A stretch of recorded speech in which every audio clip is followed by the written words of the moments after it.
اور اس کے ہونے کی وجہ جیسے میں نے عرض کیا ہے کہ جب چاند سورج اور زمین کے درمیان میں آ جاتا ہے اور سورج کی روشنی زمین پر نہیں پڑتی تو اس وجہ سے یہ سورج گرہن ہوتا ہے۔ سورج گرہن کی اصل میں 3 اقسام بیان کی گئی ہیں۔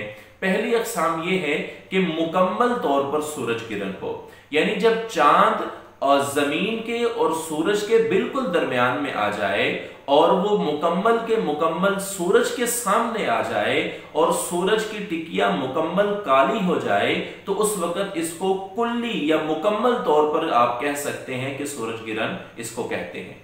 دوسری سورج گرہن کی قسم یہ ہوتی ہے کہ جزوی سورج گرہن ہو۔ جزوی سورج گرہن ہونے کا مطلب یہ ہے کہ جب چاند مکمل سورج کے سامنے نہیں آتا بلکہ اس کی دائیں طرف، اس کی بائیں طرف، اس کے اوپر یا نیچے، یعنی سورج کا کچھ حصہ چاند کے پیچھے چھپ جاتا ہے، چاند کا کچھ حصہ سورج کے سامنے آتا ہے تو اس کو جزوی سورج گرہن کہا جاتا ہے۔ ایک تیسری قسم بھی ہے جس کو حلقہ نما سورج گرہن کہا جاتا ہے۔ حلقہ نما سورج گرہن یہ ہے کہ جب اس کے یعنی چاند جو ہے وہ سورج کے سامنے اس طریقے سے آ جائے کہ سورج کی سائیڈوں سے ایک حلقہ نما ظاہر ہو، یعنی چاند سورج کے بالکل درمیان میں ہو اور چاند کی ٹکیا چھوٹی ہو اور سورج کی ٹکیا تھوڑی سی بڑی ہو اور اس کے سائیڈوں سے سورج کا جو ہے وہ روشنی نکلے اور ایک رنگ سا بن جائے تو اس کو کہتے ہیں حلقہ نما سورج گرہن۔ تو یہ 3 قسمیں ہیں۔ اب اس کے احکامات کیا ہیں، دین اسلام اس کے بارے میں کیا کہتا ہے، یا آپ علیہ السلام کی سیرت طیبہ اس حوالے سے ہماری کیا رہنمائی کرتی ہے۔ تو حدیث مبارکہ کے اندر یہ آتا ہے، حضرت ابو ہریرہ اور حضرت ابو موسیٰ اشعری رضی اللہ تعالی عنہما یہ 2 صحابی روایت نقل کرتے ہیں۔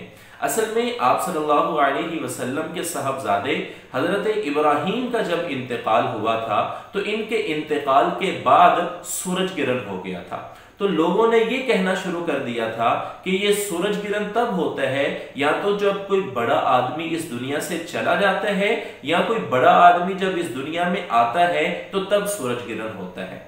لیکن حضرات یہ دونوں صحابہ کرام رضوان اللہ تعالی علیہم اجمعین روایت نقل کرتے ہیں کہ جب حضرت ابراہیم کے انتقال کے بعد سورج گرہن ہوا تو آپ صلی اللہ علیہ وسلم گھر سے باہر تشریف لائے اور آپ جو ہے وہ بہت زیادہ گھبرائے ہوئے تھے، اور آپ صلی اللہ علیہ وسلم مسجد میں تشریف لے گئے اور آپ صلی اللہ علیہ وسلم نے مسجد میں جا کر نماز ادا کی۔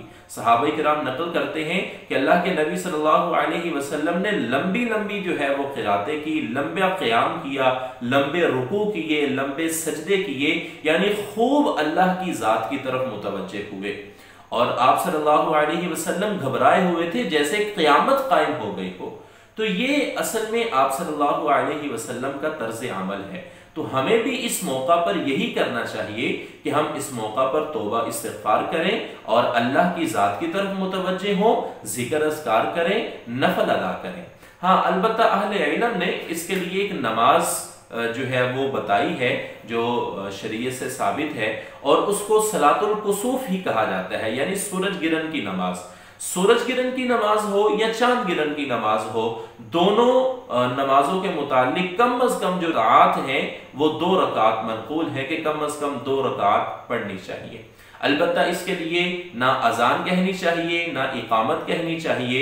البتہ جو سورج گرہن کی نماز ہے اس کے متعلق اہل علم یہ بیان کرتے ہیں کہ اگر مسجد کے امام صاحب اکٹھے ہو جائیں اور لوگ مسجد میں آ جائیں تو اس کی جماعت اگر کروا لی جائے تو تب بھی اہل علم نے اس کو افضل قرار دیا ہے۔ اگر جماعت کے ساتھ نہیں پڑھ سکتے تو کم از کم انفرادی طور پر آپ 2 نفل صلاۃ الکسوف کے نام سے پڑھیں، توبہ استغفار کریں، اللہ تعالیٰ کو راضی کرنے کے لیے مختلف آپ عبادات کریں، قرآن کی تلاوت کریں، تسبیحات کریں، یہ آپ جو چاہیں، آپ کو جو مناسب لگے آپ کر سکتے ہیں۔ البتہ سورج گرہن کے حوالے سے چند جو ہے توہمات یا چند ایسی باتیں جن کا شریعت سے کوئی تعلق نہیں ہے یا جو شرعی نقطۂ نظر سے ان کی کوئی حیثیت نہیں ہے، وہ میں 1-2 باتیں عرض کر دیتا ہوں۔ پہلی بات تو یہ ہے کہ ایک بڑی عام بات ہمارے معاشرے میں مشہور ہے اور وہ یہ ہے کہ جو پریگننٹ وومن ہیں اور یعنی حاملہ خواتین جو ہیں وہ سورج گرہن کے موقع پر ان کو جو ہے وہ گھر سے کمرے سے باہر نہیں نکلنا چاہیے. ان کو جو پرانی خواتین ہیں یا گھر کی بوڑھی خواتین جو ہیں وہ مختلف قسم کے مشورے دیتی ہیں کہ یہ کرو یہ نہ کرو ایسے نہ کرو. اس سے بتایا یہ جاتا ہے, کہا یہ جاتا ہے کہ جو ان کے پیٹ میں بچہ ہے ان کی صحت کے لیے یہ چیز نقصان دہ ہے, یا اس طرح کی بات کی جاتی ہے. اصل میں اہل علم یہ بیان فرماتے ہیں کہ شرعی نقطہ نظر سے اس طرح کی کوئی بھی بات ثابت نہیں ہے. تو ایسا یقین رکھنا, ایسا گمان رکھنا کہ سورج گرہن کی وجہ سے ایسا ہوتا ہے, یہ تو عقیدہ ہی غلط ہے. ایسا عقیدہ رکھنا ہی نہیں چاہیے.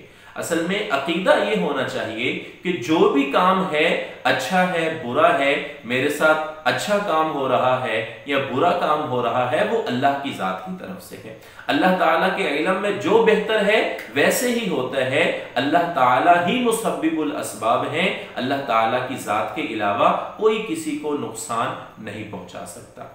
اسی طرح ایک بات یہ بھی مشہور ہے کہ سورج گرہن کی طرف دیکھنے سے نظر کمزور ہو جاتی ہے یا نظر چلی جاتی ہے. شرعی نقطہ نظر سے بھی اس کی کوئی حقیقت نہیں ہے. البتہ طبی اعتبار سے دیکھا جائے تو اگر ڈاکٹر حضرات یہ کہتے ہیں, اطباء یہ کہتے ہیں کہ اس سے احتیاط کرنی چاہیے تو احتیاط کریں, لیکن اس کے اندر عقیدہ بالکل یہ نہیں ہونا چاہیے کہ یہ سورج ہی کر رہا ہے یا سورج کی وجہ سے پیٹ میں بچے کو نقصان پہنچ رہا ہے یا سورج کی ہی وجہ سورج جو ہے وہ ہماری آنکھوں کو نقصان پہنچا رہا ہے. سورج کے اندر کوئی ایسی صلاحیت نہیں ہے کہ وہ پیٹ کے اندر بچے کو نقصان پہنچائے, آپ کی آنکھوں کو نقصان پہنچائے. البتہ احتیاط کے درجے میں اگر کوئی اس طرح کرتا ہے تو اس کو عقیدہ یہ نہیں رکھنا چاہیے. احتیاط کے درجے میں اگر کوئی احتیاط کرتا ہے تو اس میں کوئی حرج بھی نہیں ہے. اصل اللہ تعالیٰ کی ذات مسبب الاسباب ہے, اسی کی طرف سے فائدہ بھی اسی کی طرف سے پہنچتا ہے, نقصان بھی اسی کی طرف سے ہوتا ہے. اور یہ ہمیں عقیدہ رکھنا چاہیے اور جتنا ہو سکے ہمیں عبادات کرنی چاہیے, اللہ کی ذات کی طرف متوجہ ہونا چاہیے, توبہ و استغفار کریں, تسبیحات کریں. اللہ تعالیٰ کی ذات سے دعا ہے کہ اللہ تعالیٰ ہم سب کو ایمان والی دولت نصیب فرمائے اور اللہ تعالیٰ ہم سب کو توبہ کرنے کی توفیق عطا فرمائے. وآخر دعوانا ان الحمدللہ رب العالمین.